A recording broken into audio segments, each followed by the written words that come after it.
Okay. I just had to make sure that I was on. In continuing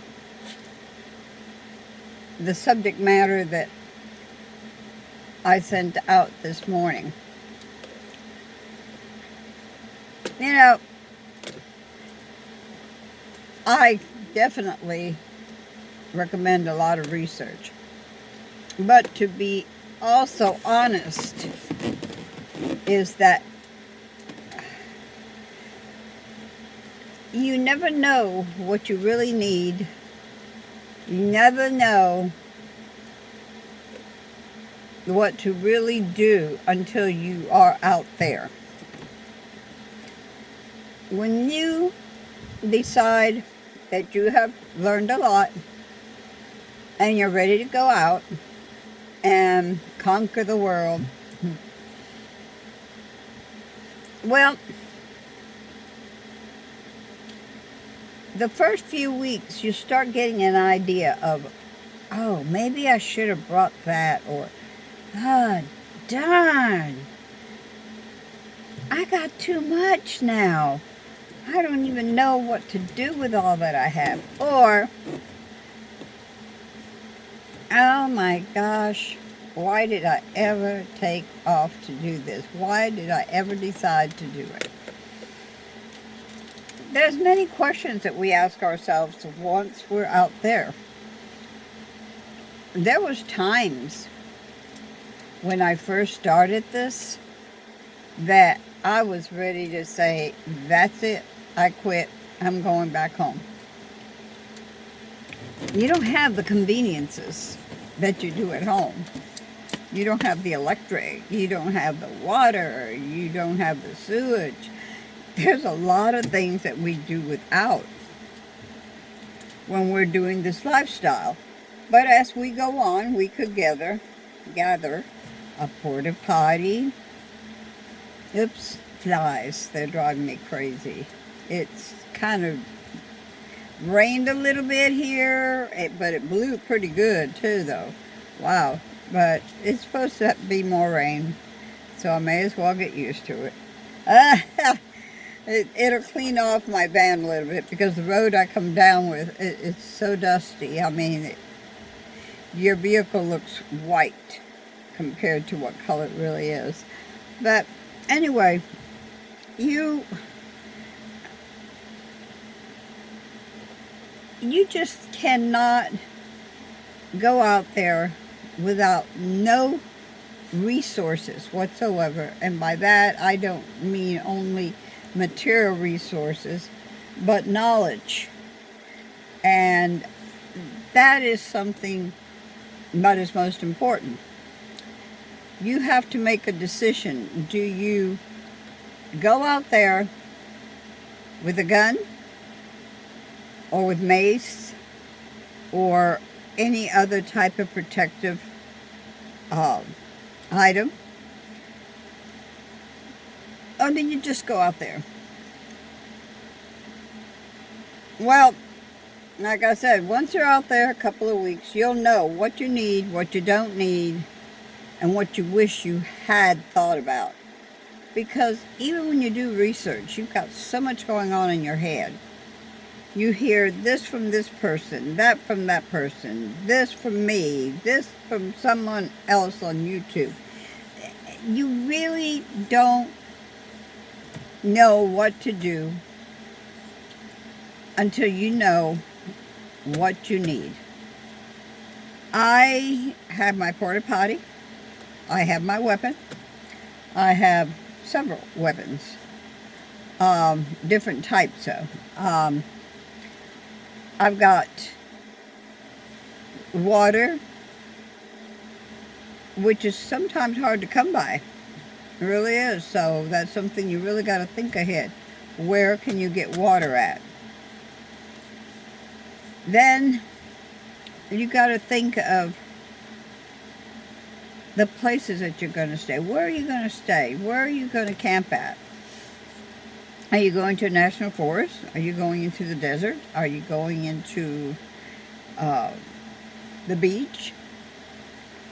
Every place is different. So every place you might find that you need something else that you didn't plan on ahead of time, so you're going to have to go out and buy that.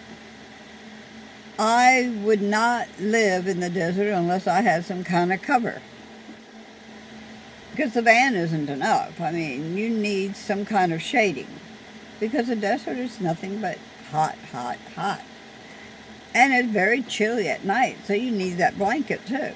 I don't care if it's summertime. Sometimes it gets very, very chilly, even in the summertime. I think, my opinion, and I wish I would have done this prior to taking this step of being a permanent nomad, but I wish I would have learned more. I wish I would have taken short trips just to get an idea of what it was like.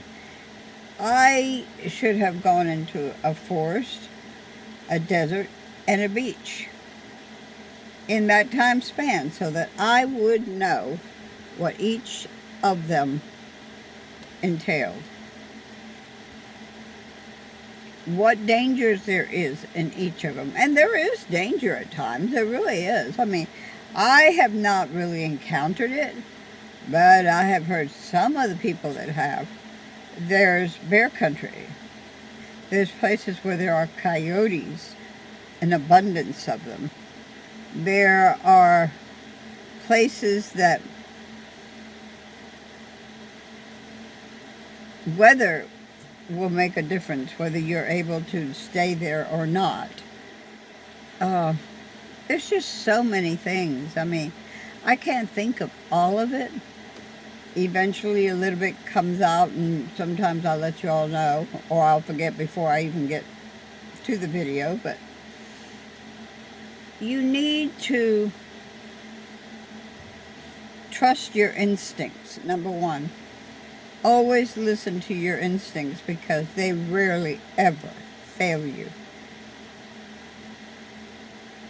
If you're going into a forest area and you don't feel comfortable in that particular area, turn around and go. I've done that before. I have gone to a couple of places that I said once I got there, no way am I staying here. I don't know why. But when my instincts tell me, don't do something, I don't ask a question. I don't do it. And likewise, I think a lot of you should be like that too. Always try to find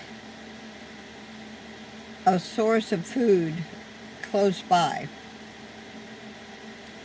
To go 25, 30 miles to get some food, to go to the store, it's ridiculous. I try not to have to go more than 10 miles.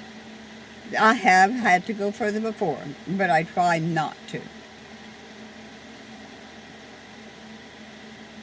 But in preparing, you've got to think about all of that. Food, water, health. How about your insurance? Does your insurance cover you no matter where you're at? Mine doesn't. Mine covers me in the state of Louisiana. And so that's where I have to go. If I have to go to the doctor, no matter where I'm at, I'm going to end up going there. Unless it's an emergency, and the hospital generally will take you in with or without insurance. Not to say what kind of care you might get if you have no insurance, but nevertheless, you've got to consider your health. And you've got to keep your health up. You can't just all of a sudden go from eating properly to not eating proper to eating junk food. Oh God, junk food. Chocolate. Oh, I love chocolate. I could eat chocolate all the time. To me, chocolate is my food. But of course, I do eat other things, nutritious things. But, I just wanted to add this little bit to it because it's important. It's important that you check things out, that you talk to other nomads, those that are still nomads and those that aren't. Find out why they're not no more. Never know. Never know. So anyway, guys, don't forget, peace, like, share, comment, subscribe.